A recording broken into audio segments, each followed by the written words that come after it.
Assalamualaikum warahmatullahi wabarakatuh. Selamat datang kembali dalam program Seruan Khalifah, di mana kita akan membahas khutbah hujur. Dan pada episode kali ini kita akan membahas khutbah hujur pada kegiatan Istimewa Nasional Hudamul Ahmadiyah UK pada tanggal 21 September 2025.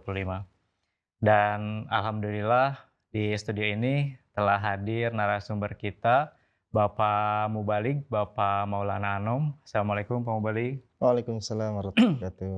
Oke, baik. Eee, Mungkin kita langsung saja Pak, mengenai kegiatan Istimewa ya. Istimewa ini memang, sebuah kegiatan yang mungkin ditunggu-tunggu ya, ditunggu-tunggu oleh setiap badan-badan terkhusus, eee Badan Hudam dan Atfal ya. Dan, di Indonesia sendiri pun kegiatan Istimewa itu adalah kegiatan yang, biasanya dilakukan di, luar gitu, di alam terbuka. Nah, sebelum kita bahas, mengenai apa yang disampaikan oleh Hujur dalam kegiatan Istimewa ini, mungkin, saya ingin bertanya Pak, mengenai apa sih makna, istimewa atau esensi dari kegiatan Istimewa itu sendiri, Pak, menurut Pak Mubalik? Mmm, Iya, istimewa ini, tadi yang disampaikan oleh Akang ya, mhm, istimewa khudam dan atfal ini memang kegiatan yang sangat ditunggu-tunggu ya oleh para khudam. Karena kegiatan ini adalah kegiatan yang, eee, outdoor ya, mmm, biasanya ke alam atau ke pantai ya, sehingga setiap tahun khudam dan atfal menunggu kegiatan istimewa dilaksanakan. Tetapi apakah Hudam dan Atfal ini mengetahui apa sih arti daripada istimewa iya, dan, di dalam istimewa itu seharusnya mereka ngapain aja sih, gitu ah, ya, sesuai dengan petunjuk yang diberikan oleh hadrat, khalifah kita. mhm, Jadi jangan hanya sekedar euforia karena ingin jalan-jalan, iya, karena ingin bertamasya. Nah, kalau dari segi bahasa, mhm, istimewa itu mengambil dari bahasa Arab. mhm, Ijtima ya, artinya pertemuan. mmm, Atau, perkumpulan, persidangan. iya, Karena namanya adalah Istimewa Hudam atau Istimewa Atfal berarti berkumpulnya para Hudam dan Atfal, mmm, tingkatnya biasanya, senasional. Jadi seluruh Hudam, Atfal yang ada di Indonesia berkumpul pada satu kegiatan bernama Istimewa Nasional. Nah, tetapi Huzur mengingatkan nih kepada iya, kita, jangan sampai ya orang-orang yang ikut ke dalam istimewa itu karena hanya ingin, senang-senangnya aja. Ya iya, karena dikasih uang oleh orang tuanya kan, iya, kalau yang masih atfal gitu ya mhm, atau khudam yang masih muda yang belum bekerja mendapatkan bekal dari orang tua untuk pergi bertamasya oke, dengan dalih, tadi istimewa. Istimewa, iya, Nah sedangkan jangan sampai, khudam kita, atfal kita tidak mengetahui di mhm, istimewa itu mereka harus dapat apa saja. Karena tanpa memperoleh sesuatu yang bermanfaat sesuai petunjuk Huzur, maka istimewa itu menurut Huzur hanya menjadi sebuah pertemuan yang kosong katanya. Nah, mmm, jadi ini jangan sampai seperti itu. Nah, lalu apa sih yang, diharapkan oleh Huzur ya? Yang pertama adalah makna daripada istimewa itu sendiri, Huzur sampaikan kecintaan kita kepada Allah Ta'ala. mmm, Ya, jadi kalau di dalam Al-Quran itu surah Al-Baqarah, Allah Ta'ala berfirman, walladzina amanu asudda hubbalillah. Jadi seorang yang beriman itu sangat kuat kecintaannya kepada Allah Ta'ala. ah, Nah, Huzur menginginkan mmm, orang-orang atfal hudam yang ikut di dalam istima maka iya, harus menambah kecintaannya kepada Allah Subhanahu wa Ta'ala. mmm, Bahkan Huzur menot ya, bukan hanya untuk Hudam dan Atfal, tetapi istima pada seluruh badan-badan di dalam jemaat ya. iya, Sama, maknanya. Yang pertama adalah bagaimana kecintaan dia kepada Allah Subhanahu wa Ta'ala. iya, Jadi datang ke sana itu niatnya memang ingin meraih ridho dari Allah Subhanahu wa Ta'ala. mhm, Makanya ada yang datang dari jauh-jauh kan. Misalnya kemarin saja ya, tempatnya di Subang tahun ini, tahun 2025. mhm, Itu yang dari daerah-daerah Sumatera, Bali dan sebagainya, bahkan ada yang dari perwakilan luar negeri pun datang. niatnya adalah untuk mencari kecintaan kepada Allah Subhanahu wa taala. Nah, yang kedua adalah berkaitan dengan spiritual, Mhm. berkaitan dengan kerohanian gitu ya. Mhm. Jadi datang ke sana itu ada nuansa rohani yang dicari. Yaitu apa Mhm. nuansa rohaninya? Misalnya ya, ikut sholat tahajud, ikut Mhm. sholat fardunya berjamaah gitu Iya. ya. Nah, ini banyak yang apa ya, masih dilalaikan oleh para peserta istimewa. Mhm. Walaupun banyak apa ya, usaha dari panitia untuk membangunkan, mengajak mereka untuk ikut misalnya sholat tahajud. Iya. Tetapi alhamdulillahnya kemarin di Istimewa tahun 2025 ya, ketika ada perayaan tahajud misalnya di Indonesia gitu ya, Iya. alhamdulillah penuh gitu ya. Nah, artinya khudam, atfal di Indonesia sudah memenuhi harapan dari huzur ya, dari terkait spiritual. Kemudian Mhm. yang ketiga adalah berkaitan dengan akhlak ya, moral. Jadi di dalam istimewa itu biasanya ada pertandingan-pertandingan itu ya. Pertandingan-pertandingan itu yang bentuknya fisik biasanya Mhm. sering sekali terjadi apa ya, gesekan-gesekan yang menimbulkan gontok-gontokan gitu ya. Nah, Mhm. itu tidak diizinkan oleh huzur. Jadi Mhm. hal-hal seperti itu harus dibalut dengan tadi moral, dengan Iya. akhlak yang baik. Nah, yang terakhir adalah berkaitan dengan pendidikan.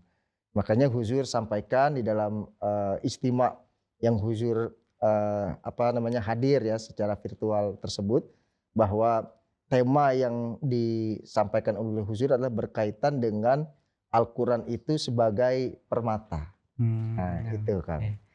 Menarik sih, Pak. Tadi jadi, istimewa itu tujuannya adalah kecintaan ya, kecintaan terhadap Allah Ta'ala, kemudian, tadi moral, kemudian dan spiritual ya. Mungkin kita bahas satu-satu ya, Pak.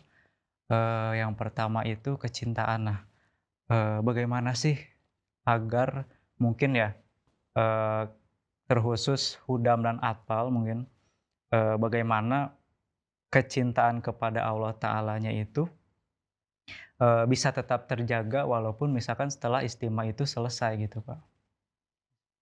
Ya, jadi kecintaan terhadap Allah Ta'ala itu awal basicnya adalah sebelum dia berangkat ke dalam istimewa. Mmm.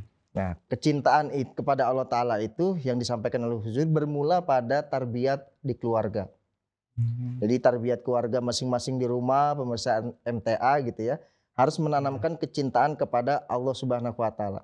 Jadi media istimewa itu hanya sebagai membantu, Oh. berkelanjutan dari tarbiyat yang ada di keluarga, Mhm. diperkuat oleh istimewa yang tujuannya tadi telah ditetapkan oleh Hazrat Khalifah kita. Nah, Mmm. ketika peserta istimewa pulang ke rumah, ya Mhm. tentu seharusnya itu menjadi lebih kuat lagi.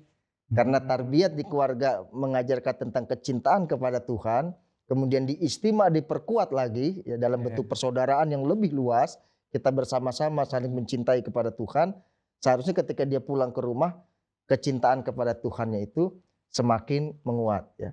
Karena Mhm. kecintaan kepada Tuhan ini adalah hal yang paling tinggi sebenarnya di Iya. dunia ini, ya. Karena, tidak ada yang lebih mulia ya yang disampaikan oleh Huzur, tidak ada yang lebih penting sebenarnya dari kecintaan kita kepada Allah Ta'ala. Mmm. Karena kalau Allah Ta'ala murka terhadap suatu kaum, Allah Ta'ala bisa membinasakan kaum itu. Mmm. Tetapi kalau Allah Ta'ala mencintai kaum itu, ya maka dikatakan memakai kata-kata hub ya. Hub itu Mhm. sesuatu kecintaan yang bisa membuat sesuatu itu menjadi tergila-gila. Contoh misalnya ketika untuk dunia misalnya, hubbud dunia, pakai Mhm. kata-kata hub juga. Ketika memberikan kecintaan kepada Tuhan juga menggunakan kata-kata hub. Mhm. Artinya adalah jangan sampai kecintaan kepada dunia ya, Iya. itu mengalahkan kecintaan kita kepada Allah Ta'ala. Yang Mhm. benar adalah kalau yang ada di dalam diri kita itu kecintaan kepada Allah Ta'ala, maka kecintaan terhadap dunia itu meredup. Nah, Mmm. maka bagaimana supaya ketika pulang ke rumah, kecintaan kita itu semakin meningkat, yaitu kita harus mengingat bahwa setiap hudam, atfal itu adalah generasi Islam generasi emas Islam ya Hmm. yang dihadirkan oleh Allah Ta'ala melalui tangan dari Hadrat Masihil Maud. Jadi harus menjadi sebuah pembeda. Makanya Huzur sampaikan kan, Iya. apa manfaatnya kalian menjadi seorang Ahmadi ya, Mhm. tetapi kalian tidak bisa mempraktekkan, mengamalkan ajaran-ajaran yang ada di dalam Al-Qur'an Iya. gitu. Jadi ketika kita diakui sebagai seorang Ahmadi, kita harus memiliki semangat untuk bisa mengamalkan apa yang diajarkan di dalam Al-Qur'an. Nah, dengan apa ya, motivasi, semangat seperti itu, Iya. seharusnya ketika pulang itu ya kita masih tetap sama ya, Jaga. apa yang kita laksanakan di Mhm. istimewa kita laksanakan di rumah. Oke, baik.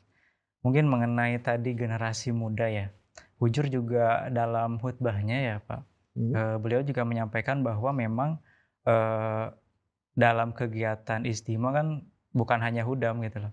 Hudam, ada juga atfal yang harus diajak. Nah anak-anak ini kan kata Hujur itu mereka punya potensi yang luar biasa ya Pak, karena, menanamkan kejemaatan itu sejak dini. Nah, kembali lagi mungkin ya, apa sih langkah, konkret bagi mungkin peran sebagai keluarga atau orang tua, atau bahkan peran sebagai pengurus untuk, menumbuhkan kecintaan terhadap, anak gitu, usia dini gitu, Pak? Iya, yang di-note oleh Huzur di dalam, khutbah di istimewa Mhm. tersebut adalah Huzur sangat salut ya kepada anak-anak jemaat atfal di usia dini. Mereka itu memiliki pertanyaan-pertanyaan keagamaan yang sangat kritis, yang Mmm. sangat mendalam. Nah, Huzur Oh. mengapresiasi. Ini artinya bahwa atfal-atfal kita ini memiliki kecerdasan spiritual yang semakin baik. Nah, Huzur sampaikan ini adalah salah satunya karena, keterbukaan cara berpikir ya, Iya. terutama di Eropa. Ya, sehingga mereka anak-anak itu terbiasa berpikir kritis ya terhadap, sebuah permasalahan dalam agama. Sehingga itu menimbulkan sebuah pemikiran, minat baru ya terhadap anak-anak atfal untuk mempelajari agama. Nah, Mmm. kemudian ini menjadi tantangan tentu bagi Mhm. orang tua, bagi pengurus ya, untuk bisa menjelaskan pertanyaan-pertanyaan mereka yang kritis itu. Nah, jangan Mhm. sampai pertanyaan kritis yang timbul dari anak-anak itu kemudian diacuhkan oleh orang tua. Oh. Karena dianggap, "Ah, kamu masih anak-anak lah, belum saatnya mengerti sejauh itu terhadap Iya. ilmu agama," misalnya ya. Mmm. Sehingga nanti anak-anak itu akan mengalami keputusasaan di dalam dirinya. Nah, ini huzur yang tidak, inginkan. Yang Mmm. huzur inginkan adalah bagaimana orang tua itu ya menanamkan 3 hal kepada Mhm. anak-anak. Yang pertama adalah membaca Al-Qur'an. Jadi Mhm. Al-Qur'an itu harus dijadikan sebagai sebuah permata yang dicari-cari, Mhm. yang disodorkan kepada anak kita, Iya. gitu. Yang pertama adalah membaca. Bagaimana membaca itu menjadi sebuah rutinitas, Mmm. ya. Jadi setiap hari mereka diwajibkan untuk membaca Al-Qur'an. Tetapi tidak berhenti sampai situ. Uzur sampaikan setelah membaca menjadi rutin, naikkan menjadi memahami apa yang ada di dalam Al-Qur'an. Iya. Uzur note, saat memahami ayat-ayat Al-Qur'an, bacalah Mhm. tafsir yang telah diterbitkan oleh jemaat. Ya, karena tafsir yang diterbitkan oleh jemaat itu memiliki kandungan yang sangat luas ilmunya. Iya. Hadrat Muslim Maud, bersabda bahwa dalam satu kata dalam Al-Qur'an itu memiliki kedalaman makna yang sangat tinggi. Ya, Mmm. setiap diulik maka akan menimbulkan makna-makna yang baru, pemahaman-pemahaman yang Iya, baru. iya. Nah, Huzur menyampaikan agar seseorang itu tidak menjadi hal yang rutinitas Mhm. saja, maka pahami apa yang ada di dalam, kandungan Al-Qur'an itu. Sehingga kalau dipahami kan menyerap ke dalam hati. Iya. Kalau hanya dibaca ya bahasa Arab, apalagi orang Indonesia nggak ngerti apa artinya, Mhm. gitu ya. Eee, jadinya nanti seperti burung beo yang hanya mengikuti mengulang-ulang apa yang ada yang, dia baca gitu. Iya. Tapi kalau dia memahami nanti akan beranjak pada poin yang ketiga, yaitu apa? Bisa mengamalkan. Nah, yang paling terpenting adalah itu tadi, ketika seseorang sudah terbiasa membaca, kemudian Mhm. memahami, dan yang ketiga adalah mengamalkan. Nah, ketika dia mengamalkan, dia sudah menjadi Mhm. pancaran dari Al-Qur'an itu sendiri. Jadi akhlaknya itu menjadi akhlak Qur'ani. gitu. Oke baik, Pak. Jadi memang, Al-Quran itu bukan hanya, eee, sebatas dibaca hanya buat rutinitas saja gitu Mhm, ya, Pak. Tapi harus memang benar-benar, dirasakan, apa namanya, ikatan spiritualnya gimana, makna, isi dari kandungan Al-Quran. Nah, kembali ke pembahasan hujur ya, Pak. Memang hujur juga, menyinggung mengenai, Al-Quran ya, Pak. Nah, beliau juga menyebutkan bahwa, eee, akhlak Nabi Shallallahu Alaihi Wasallam di mana adalah, Al-Quran itu sendiri gitu, Pak. Nah, kita nih, hujur bilang kita itu harus, meneladani, dalam moral dan ibadah. Nah, yang menjadi pertanyaan mungkin, Pak, dalam kehidupan yang modern ini ya, Pak, bagaimana sih kita bisa meneladani akhlak, Nabi Shallallahu Alaihi Wasallam secara nyata dan konsisten? iya, eee, Huzur sampaikan dalam, khutbah itu bahwa akhlak Nabi Muhammad SAW itu adalah Mmm, akhlak Qur'ani atau Quran yang berjalan, gitu ya. mmm, Maka kenapa akhlak Nabi Muhammad SAW itu tinggi, iya, tidak ada manusia yang bisa menyusul akhlak beliau sampai hari ini, iya karena iya, akhlak beliau itu telah, apa ya, menjadi, eee, prakteknya dari Al-Quran berjalan. Jadi kalau mau ngelihat apa sih kandungan isi dalam Al-Quran, ya sudah lihat pribadi Nabi Muhammad SAW, pelajari iya, pribadi Nabi Muhammad SAW, maka akan mengetahui apa saja yang ada di dalam Al-Quran. Karena apa mmm, saja yang di dalam Al-Quran itu semua dikerjakan oleh Nabi Muhammad SAW.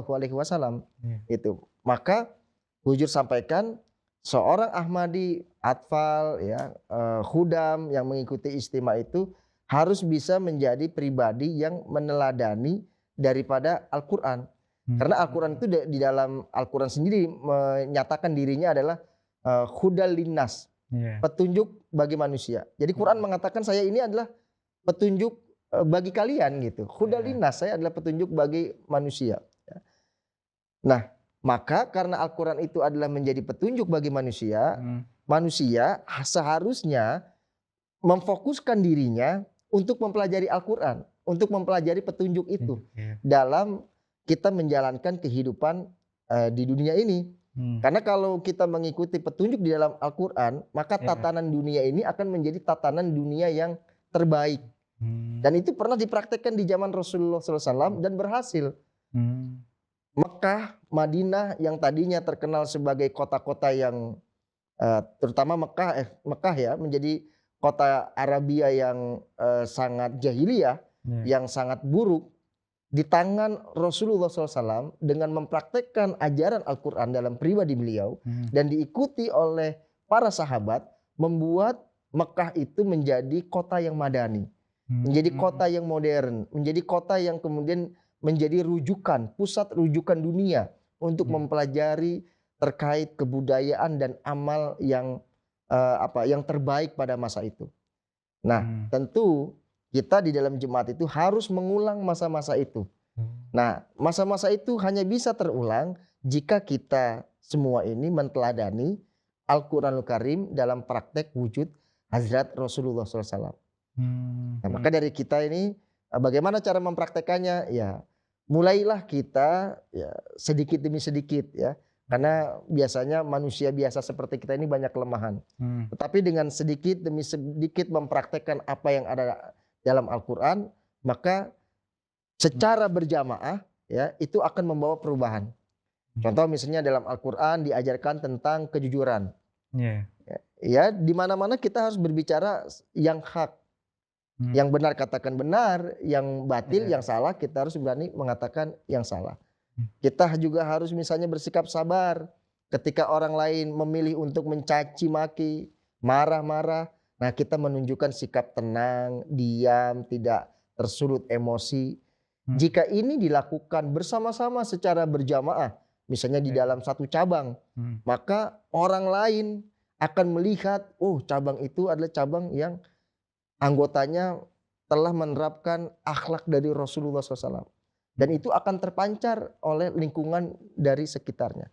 Nah, jika ini semua dipraktekkan di setiap cabang di jemaat, maka orang-orang ghair di luar dari jemaat akan melihat perubahan yang baik yang ditampilkan oleh jemaat. Oke baik, Pak. Mengenai tadi sifat, kita meneladani sifat Rasulullah tentang kejujuran ya, Pak. Beliau juga, apa namanya, beliau juga oleh kaum, eee, Arab waktu zaman tersebut diberi gelar orang yang paling jujur, ya, Pak.